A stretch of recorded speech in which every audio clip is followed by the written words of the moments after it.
শিরোনামগুলো। পুরো বিশ্বকে ১৫০ বার উড়িয়ে দেওয়ার মতো পারমাণবিক অস্ত্র আছে যুক্তরাষ্ট্রের ভান্ডারে, হুমকি ট্রাম্পের।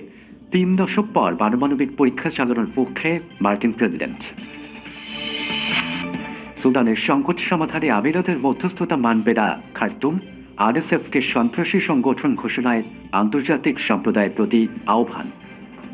শেষ মুহূর্তের প্রচারণা ঘিরে জমজমাট বিহারের বিধানসভা নির্বাচন। উন্নয়নের প্রতিশ্রুতি আর ভোটে কারচুপির অভিযোগ দিয়ে সরব সরকার ও বিরোধী দল।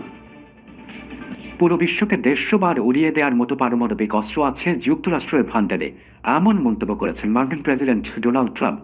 সিবিএস নিউজের 60 মিনিটস অনুষ্ঠানে দেয়া এই সাক্ষাৎকার নিয়ে আলোচনা এখন তুঙ্গে। ৩৩ বছর পর যুক্তরাষ্ট্রের পারমাণবিক পরীক্ষা চালানোর সিদ্ধান্তের পক্ষে সাফাইও গান ট্রাম্প। প্রশ্নের উত্তরে যথারীতি অসংলগ্ন মন্তব্য তার, আর প্রচুর ভুলভাল তথ্য দেন তিনি। গত মার্কিন প্রেসিডেন্ট নির্বাচনের আগে ডেমোক্র্যাট প্রার্থী কমলা হ্যারিসকে নিয়ে সাক্ষাৎকার প্রচারের পর সিবিএস নিউজের বিরুদ্ধে মামলা ঠুকে দিয়েছিলেন ডোনাল্ড ট্রাম্প। ওর ৮ বছর পর সেই চ্যানেলেরই হট সিটে তিনি। অবশ্য সময়সীমা ৭ মিনিটের হলেও ৯০ মিনিট পার করে দেন মার্কিন প্রেসিডেন্ট। কথা বলেন পারমাণবিক অস্ত্রের পরীক্ষা, শাটডাউন, অভিবাসন, ট্যারিফ সহ নানা ইস্যুতে। সাক্ষাৎকারের বড় অংশ জুড়ে ছিল যুক্তরাষ্ট্র চীন সম্পর্ক। দুই দেশের মধ্যে দ্বন্দ্ব প্রতিযোগিতা নিয়ে কথা বলেন ট্রাম্প, যদিও অনেক কথাই ছিল স্ববিরোধী। একদিকে বেইজিংকে ওয়াশিংটনের জন্য হুমকি বললেন, আরেকদিকে চীনের ভান্ডারে থাকা বিরল খনিজকে বেইজিংয়ের শক্তির উৎস বললেন তিনি। ৩৩ বছর পর যুক্তরাষ্ট্রে পারমাণবিক পরীক্ষা ইস্যুতে নিজের সিদ্ধান্তের পক্ষে সাফাই দিতে গিয়ে ট্রাম্প দাবি করেন চীন রাশিয়াও এই পরীক্ষা চালাচ্ছে। পরমাণু শক্তিতে নিজেদের সেরা বলেও দাবি করেন। But there was some bad sides because we had again যে কোনো দেশের চেয়ে বেশি পারমাণবিক অস্ত্র আছে আমাদের। রাশিয়া দ্বিতীয় অবস্থানে, চীন বেশ বড় ব্যবধানে তৃতীয় অবস্থানে। তবে ৫ বছরেই ধরে ফেলবে রাশিয়াকে। আর এই মুহূর্তে আমাদের পরমাণু নিরস্ত্রীকরণ ইস্যুতে কিছু করা উচিত। কিন্তু এটি বড় একটি বিষয়। পৃথিবীকে ১৫০ বার উড়িয়ে দেওয়ার মতো পর্যাপ্ত পারমাণবিক অস্ত্র আছে আমাদের। টেলিভিশনে ১/৩ প্রচার করলেও পুরো ৯০ মিনিটের সাক্ষাৎকারটি অনলাইনে প্রকাশ করেছে সিবিএস নিউজ। এরপরই শুরু হয় আলোচনা। অনেকগুলো ক্লিপই ভাইরাল হয় সামাজিক যোগাযোগ মাধ্যমে। সমালোচনাও চলছে বিস্তর। নেটিজেনরা বলছেন ট্রাম্প মিথ্যার পর মিথ্যা বলে গেলেও ঝামেলা এড়াতে তা শুধরে দেননি প্রশ্নকর্তা। তাইওয়ানের হস্তক্ষেপের পরিণতি হবে ভয়াবহ, তাই এই ইস্যুতে কোনো পদক্ষেপ নেবে না চীন, এমন মন্তব্য করেছেন মার্কিন প্রেসিডেন্ট ডোনাল্ড ট্রাম্প। এক টেলিভিশন সাক্ষাৎকারে মার্কিন প্রেসিডেন্ট জানান তিনি ক্ষমতায় থাকাকালে তাইওয়ান ইস্যুতে কোনো পদক্ষেপ নেবে না বেইজিং, কারণ তেমনটি হলে আর ফলাফল কি হতে পারে এ বিষয়ে অবগত আছে জিনপিং প্রশাসন। সম্প্রতি দক্ষিণ কোরিয়ায় বৈঠকে বসেন চীনের প্রেসিডেন্ট শি জিনপিং এবং মার্কিন প্রেসিডেন্ট ডোনাল্ড ট্রাম্প।